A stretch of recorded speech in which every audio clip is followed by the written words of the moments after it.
Can you believe it? The Raiders take the field tomorrow, and it feels like we just played the Jaguars.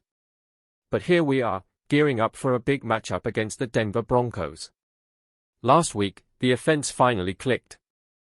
Brock Bowers returned, and suddenly the Raiders were scoring like never before, the most points this season.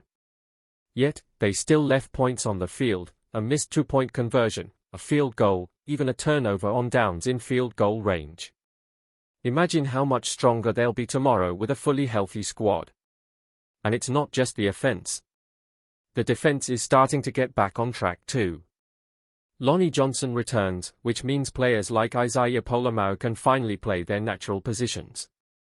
Pola-Mao moves to box safety, Jeremy Ching can focus on strong safety, and the whole defense flows better. Healthier, sharper, more dangerous. Before we dive deeper into tomorrow's matchup and what it could mean for the Raiders, make sure you subscribe, smash that like, and hit the bell icon. You don't want to miss the latest updates.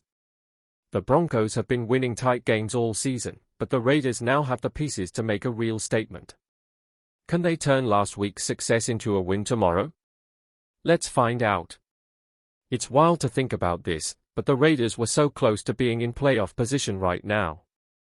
Just imagine, if that blocked field goal against the Bears had gone through, and the two-point conversion against the Jaguars had succeeded, the Raiders would be sitting at 4-4, comfortably in the playoffs as the 7th seed. It shows just how razor-thin the line is between making it and missing out. This season, the Raiders' offense struggled to find its rhythm, until that Jaguars game, where everything finally clicked. But even with a slow start, the team has proven it can compete with solid squads. They beat the Patriots, almost beat the Bears, and pushed the Jaguars to the limit. Wins like those hint at the potential the Raiders have if things start going their way. Right now, the Raiders are healthier, sharper, and starting to find their identity on both sides of the ball. The schedule ahead is winnable, and a string of victories could turn this season around completely. A late-season run is more than possible, the talent and depth are there. And while some talk about needing a future franchise quarterback, the reality is the Raiders' focus is on now. Gino Smith has the trust of the coaching staff, and the team is building around him this season. The goal is clear: make every game count and push this team toward the playoffs with the roster they have today. The Raiders may be 2-6, but the ceiling is high, and if momentum builds, anything can happen. The Raiders are trending in the right direction on the injury front. Most of the key players will be ready to go.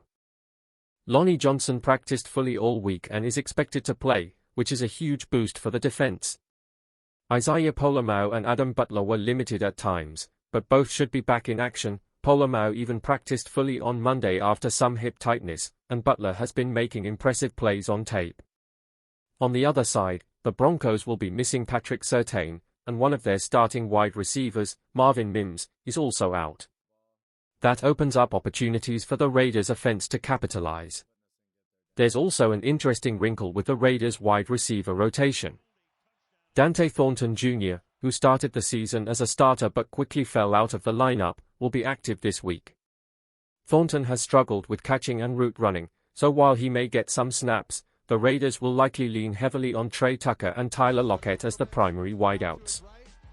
Brock Bowers and Meyer will dominate the 12 personnel formations, playing most of the snaps, while the third receiver rotation will see limited action. This setup gives the Raiders flexibility. They can keep two tight ends on the field to dominate the run game, yet still have enough passing options to challenge the Broncos' defense. With the team healthier and the rotation more settled, the Raiders are poised to execute both sides of the ball more efficiently than we've seen so far this season. Even though the Raiders haven't had the smoothest running game this season, sticking to the run is key, and it could pay off against the Denver Broncos. This game is winnable. Some might ask, why push so hard when the Raiders are 2-6? But here's the reality: the team isn't looking for a quarterback this year. If they pick in the top 5, they'll go for impact players, a top offensive tackle, wide receiver, or defensive lineman, not a QB. That means every game left in this season is about building momentum and winning now. Beating teams like the Broncos, who've had playoff success recently, or the Chargers and Chiefs, would do more than improve the record.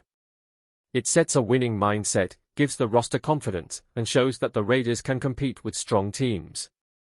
Imagine finishing the season not just with a couple of wins, but with 6 or 7 victories, knowing they could have been even higher if luck had swung the right way in past games.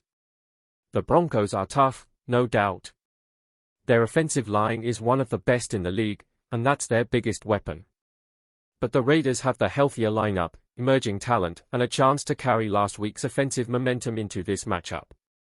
The focus is simple: take every snap seriously, execute the run game, and push to win. Every play counts. The Raiders' mindset for the rest of the season could define not just this year, but how the team heads into next season. Winning games now builds culture, confidence, and a clear path forward. The Broncos bring one of the league's top offensive lines, and the Raiders know they'll be tested up front. Denver will try to dominate, overpowering the Raiders' defensive line and putting pressure on Max Crosby and Malcolm Kuntz. They'll aim to reach the linebackers and safeties, trying to disrupt the Raiders' entire defensive rhythm. Their offensive line is anchored by Garrett Bowles, one of the league's best left tackles, and Quinn Meinerz, a top guard.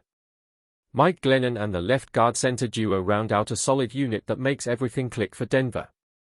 Add 2 strong running backs, J.K. Dobbins and rookie R.J. Harvey, and this team can move the ball consistently on the ground. Harvey, drafted in the 2nd round, has already shown flashes of brilliance, and the Broncos see him as a future star.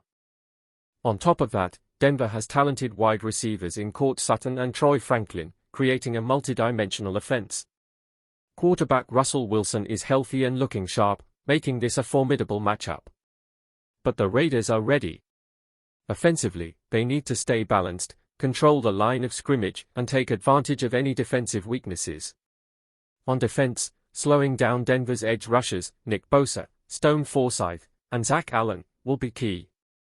Bosa alone is lightning fast and capable of game-changing plays, so containment and strategic blocking will be critical.